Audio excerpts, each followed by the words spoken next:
The culture on Twitch was collaborative. There was an entire graduating class of streamers, myself, Ludwig, Cutie Cinderella, Austin Show, XQC. We all would collaborate with one another. We play video games with one another. We would do fun stuff with one another. We would do IRL streams with one another. And then I think something happened along the line. Something happened where I think money became a factor. People became more professional. But more importantly, what actually killed it was the Gamba saga and the subsequent drama that came after.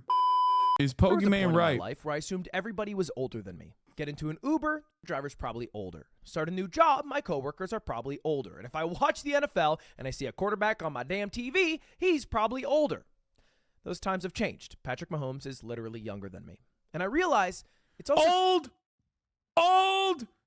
You're old, dude. You're old. Lol. Here's another right-wing streamer that we're going to be watching on the Hasanabi broadcast. Jesus Christ, dude. He's old. He's old. We got him, boys. Also changed at my current job as a live streamer. I'm one of the people who have been here longer, one of the older people. And I feel like people aren't appreciating that fact. The live streaming landscape has changed a lot. I even just wanted to check. So I looked. These were the biggest live streamers in the world as far as English-speaking live streamers 4 years ago, January 2020.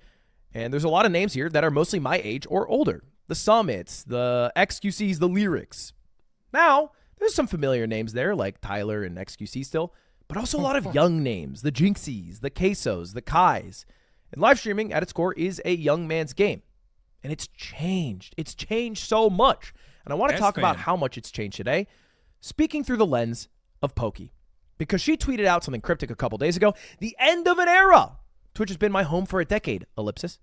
And then posted a screenshot of someone downloading the Twitch app, but her face is there because she's basically been the face of Twitch for a long, long time. People thought she might have signed somewhere exclusively. But that didn't exactly happen. She followed up today and she said, let's explore something new together. First YouTube stream tomorrow, no strings attached. We don't have to theory guess on what that means. She expanded on her podcast and said she's not signing an exclusive deal with any platform. And then she followed up and said Twitch has regressed a bit, and that's why she doesn't want to be exclusive there or put as much energy into just streaming. She's called it messy. Kind of dug in a Twitch a bit there. But it's true.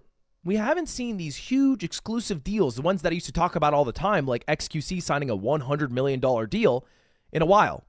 In fact, think back to the last year. It's because that money dried up real quick. And at the time, it was already dried up. That money was already completely dried up, for the record.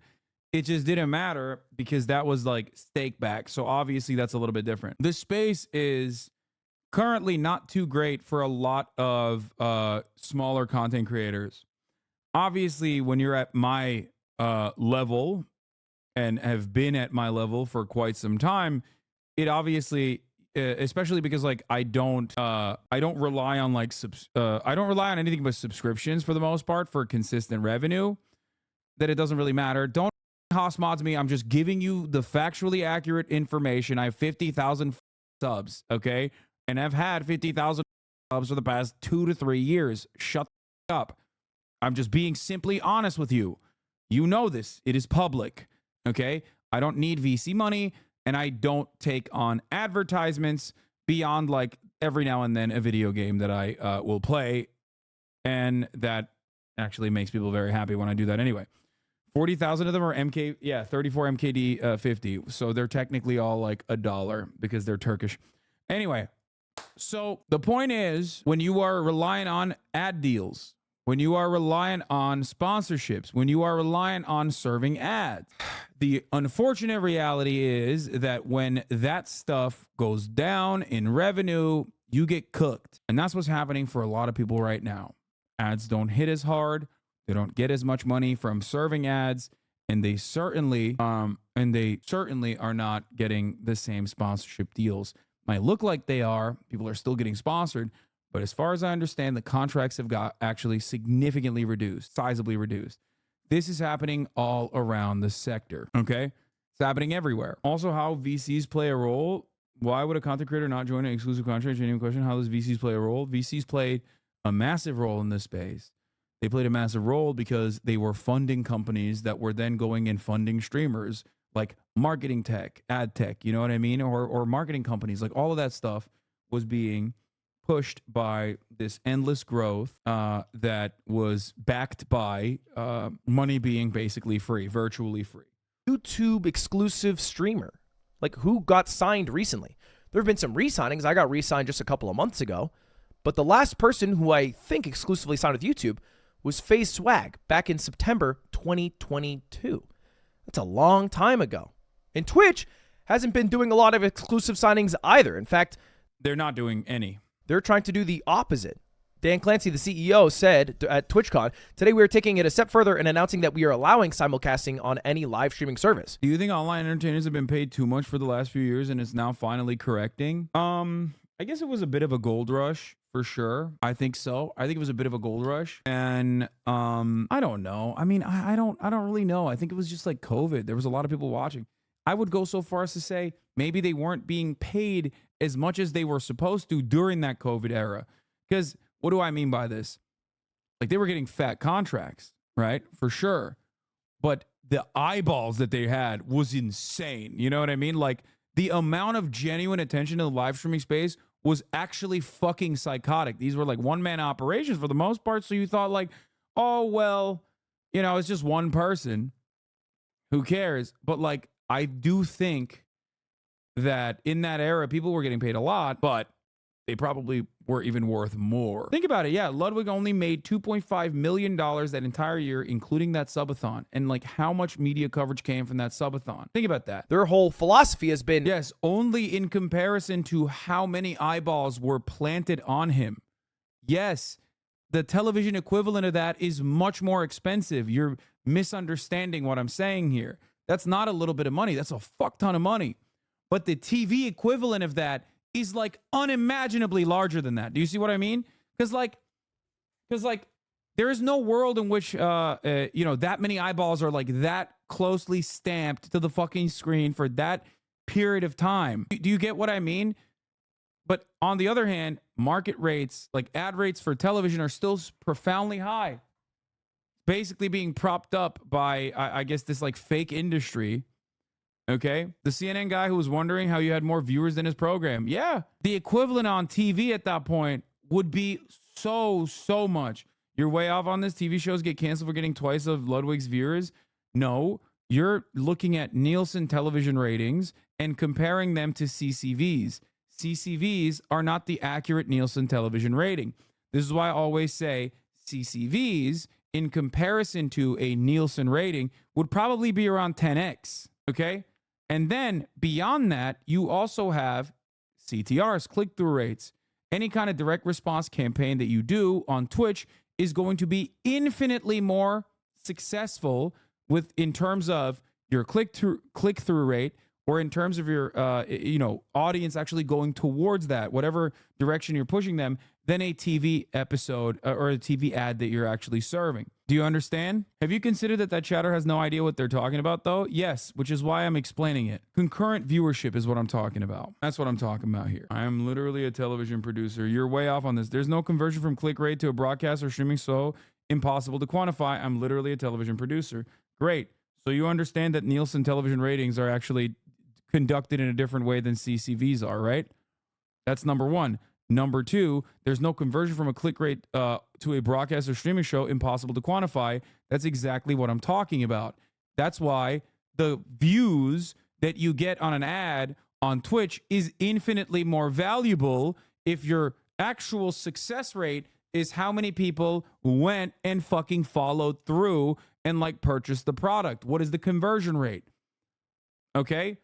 Twitch fans are way more loyal. That's my point. I mean, I did this as like, I did this as for a living. This was what I originally did at the Young Turks. Hey, we don't want to sign anyone exclusively.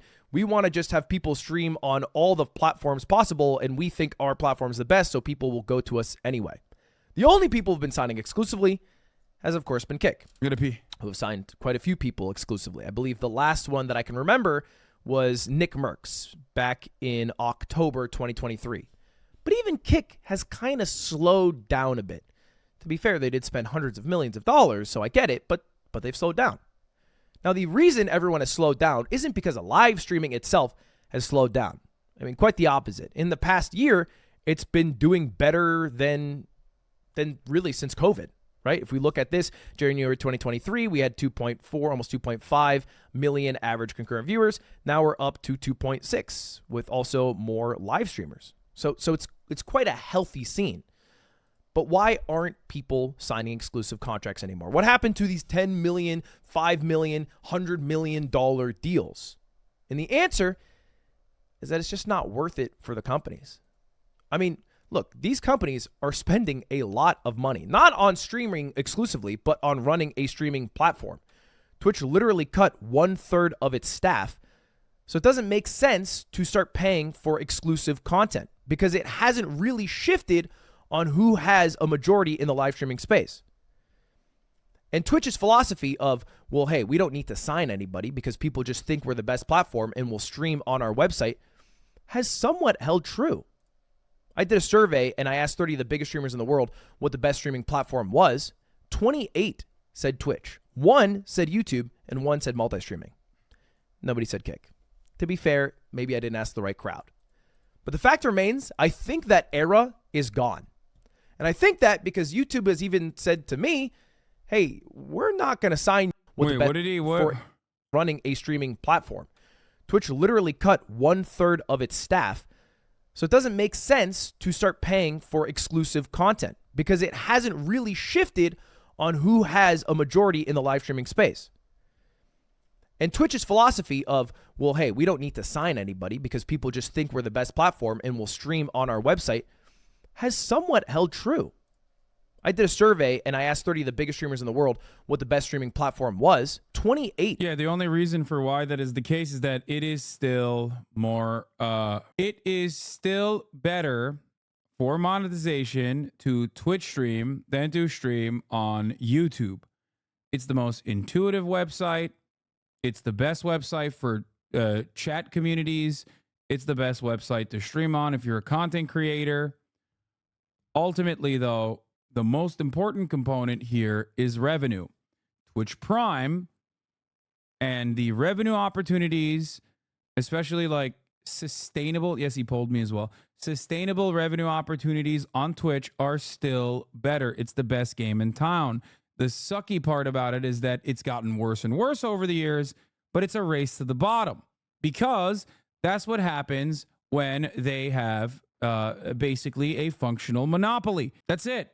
They own the majority market share, and for that reason, they can get away with milking content creators more. Okay, they can get away with milking content creators more.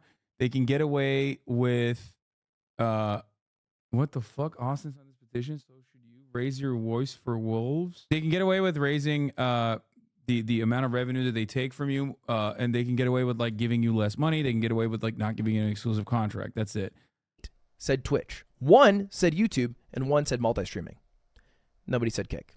To be fair, maybe I didn't ask the right crowd. But the fact remains, I think that era is gone. And I think that because YouTube has even said to me, hey, we're not going to sign you to another deal. Like, I'm currently signed to be a mostly exclusive streamer with YouTube. I can do some events on Twitch and YouTube like I've talked about. But after this runs out, it's kind of done. And I don't think they're going to sign anybody else. I don't think they're just like, hey, it's done for you, but we're going to do some other people. I don't expect that to be the case. They could surprise me. We'll see. But I think that's mostly done. I think Twitch is the same. I don't think Dan Clancy wants to be in the business of paying people millions of dollars. I think Kick, although they have billions of dollars from stake and they could maybe sign some more exclusive contracts, I don't think they will be doing at least a lot of it because it seems to be just kind of... Because it's fake. Kick is literally like held together with 3 streamers that collectively share like maybe 20,000 real viewers. And then the rest of it is all just numbers being massaged. I've never even gone on the website. I've gone onto it like a couple times, but it's just like, it's completely propped up by like 20,000 total real viewers.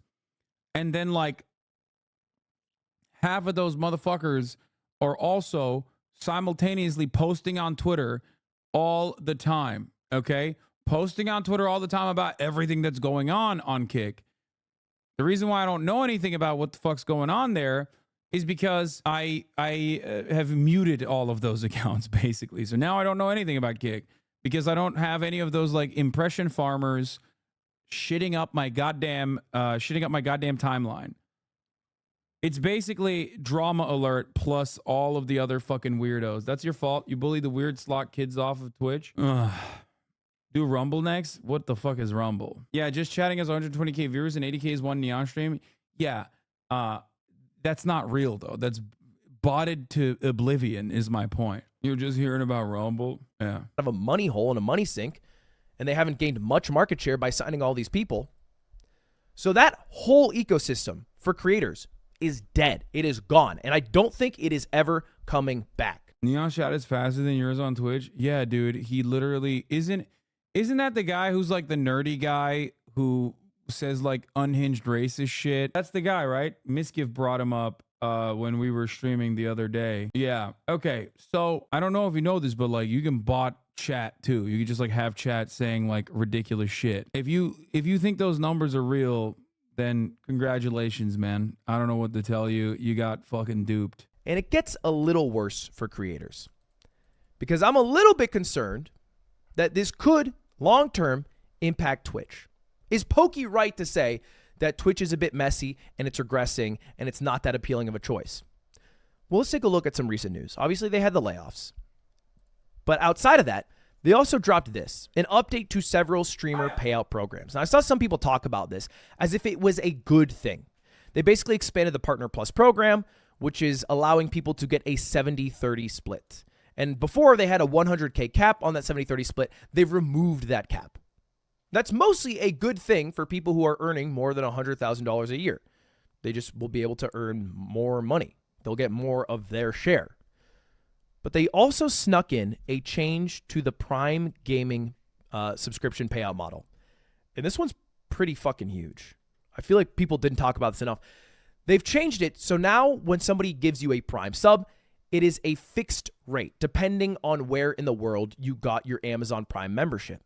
So if you're a North American streamer and you have someone from the US who uses a Prime, you now get a flat $2.25. When I streamed on Twitch, it would just count as a sub. So if I got a Prime, I would get 70% of that sub, $3.50. I mean, even if you got a 50-50, that would still be $2.50, right?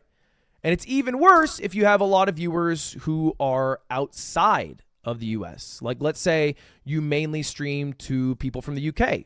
You're only getting $1.80.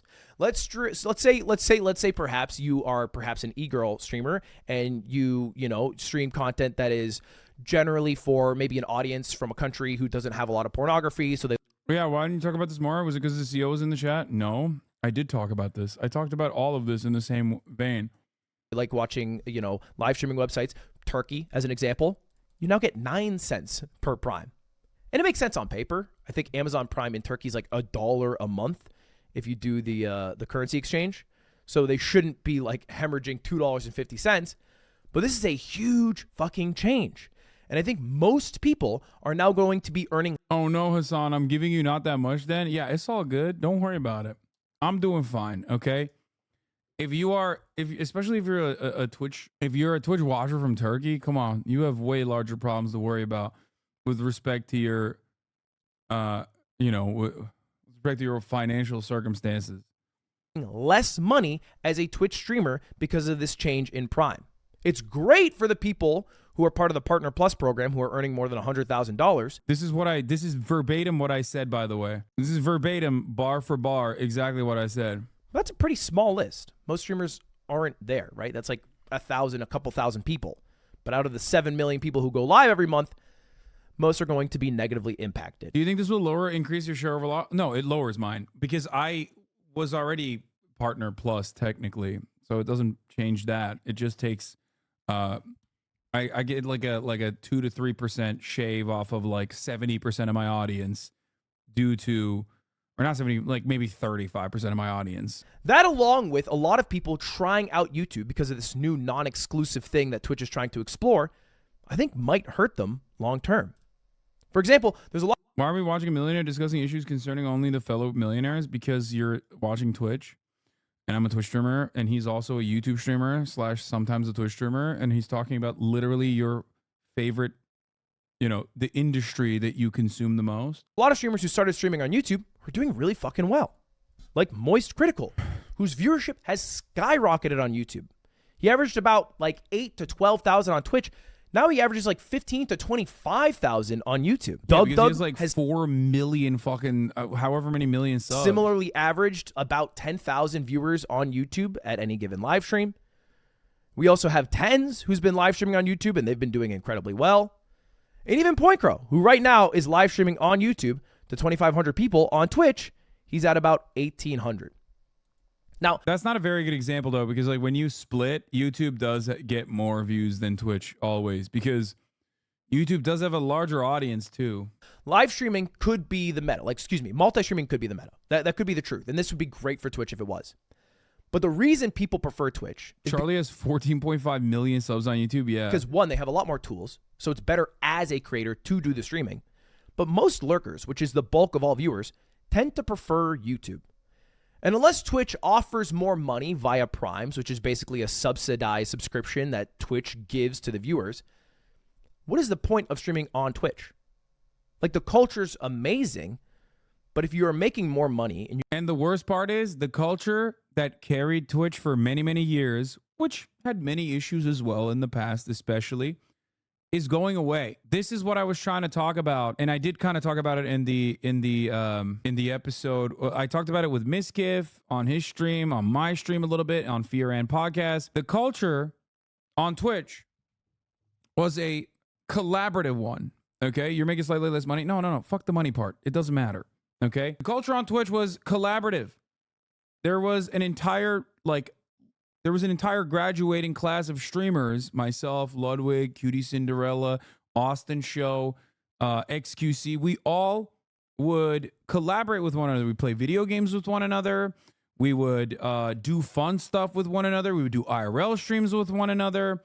And then I think something happened along the line. Something happened where I think money became a factor. People became more professional, or they wanted to get their money up and not their funny up. But more importantly, what actually fucking killed it was the Gamba saga and the subsequent drama that came after the gambling saga on Twitch. That drama and the consistent farming of drama, the entire shit camp situation between you and XU killed so much of it. I think that at that point, it was already like becoming a genuine issue where collaborations only were happening under the guise of like professional events. That was one. A lot of people did not want to actually collaborate with one another, even if it was a professional, even if it was a professional setting. People just did not want to collaborate with one another. People did not want to work with one another. And I think that like really splintered the community. Okay? It really splintered the community. Like, I've said this many times over. It doesn't matter what my disagreements are with Trainwrecks. Like, he played a big role in me becoming a large streamer. He played a big role in me becoming a large streamer. And so did Austin, of course. Okay, I imagine it's a factor as well that if you collab with someone like Valkyrie or Caroline, that some of your haters begin to go to their streams as well and harass them also. Yeah, but that always existed. Twitch has always had some shut-ins that behave like that are behaving like really unhealthy ways. That's a little bit different than like massive content creators consistently ripping into one another constantly and shutting off the conversation, shutting off access to one another, and cross-pollinating in a way that I think a lot of the cross-pollination that used to happen in a collaborative way turned into a very negative situation. Like, the only cross-pollination was happening in negative ways. Okay? Users are now so blood and drama thirsty. I think so. I think that it sucks, but I do think that is like definitely plays a role in it. People will say, Hasan, says you do this all the time. I will go super fucking hard to try and manage the situation until it's like impossible. You know what I mean? Until it's like just genuinely like unsustainable completely. And then I'll just like cut it out completely. In my opinion, you as a smart one and Pokey went too hard on colleagues gambling who are not kid friendly. Yeah, no, that's copium. Twitch used to be a rising tide raises all boats culture for a lot of big streamers. Stuff like Raj Patel was huge for so many people in IRL thrived collabs. It's much more siloed now. Yeah. I think the drama meta on YouTube from 2015 to 2018 made its way to Twitch. Yes. For sure. Taking train XQC, what? Like, dude, that played a role. Also, the exclusion of the WL community was a factor. Listen, I knew that from the jump. For years they were kind of thrown aside, and now most of the face of the platform is from WL. I made efforts from day one to try and like bridge a gap between the WL community, as many people kept saying they're loud, they're aggressive, and many other tropes. The problem is, I think that from their perspective, they saw this community as like a very intolerant one, ironically, towards some of their potential political perspectives. So that's it. I was way too political for them. But I tried my best. There was also like hella people in the WL community that was like fans of mine from before. And I think that, yeah, no, I'm probably too woke for the youngins. That's probably an issue as well. But I tried my very best. I tried my very best for a very long time to try and merge that gap. But they're hella clicked up too. It's not like they don't have their fucking clicks. Dude, for the longest time, I tried to get like myself and Pokimane and Kai and Your Rage to like play Valorant together. You know what I mean? It just never worked. I don't know what to do. At a certain point, I'm not going to fucking keep doing that over and over again. Still to this day, I am trying to play basketball with Your Rage. These are things that I try to do. One good thing that has come of these changes is that the dueling arena was removed from Al Kharid, so not bad. Okay, great. You've definitely made efforts with RDC, YRG, and AMP people. Yes, 100%. You know they are not in LA. What do you expect? Well, they are sometimes in LA. Kind of sad watching you try so hard and getting nowhere. Brother, I'm a leftist. I always try hard and get nowhere. It doesn't matter. It's not going to stop me from trying to do what I think is the right thing. The reality is the tide is shifting, I think. And a lot of the content creators that are now popping off, a lot of the content creators that are popping off now are mostly like the TikTok generation. They blow up on TikTok and they bring over their more normie audience into Twitch. And that's good because a lot of those guys will inevitably become Twitch culture understanders and Twitch watchers as well. So that's not a bad thing. That's actually a good thing. But yeah, we did this talk yesterday. Well, you know, I think that it's something that I've paid attention to. It's something that I'm aware of, and I don't know. The new big streamers are even more isolated than the WL guys. I think so too. No idea if this is a factor, but when black people have something going on and white people show up wanting to be a part of it, we don't really trust y'all. No offense. 5 new streamers. What's up next? True.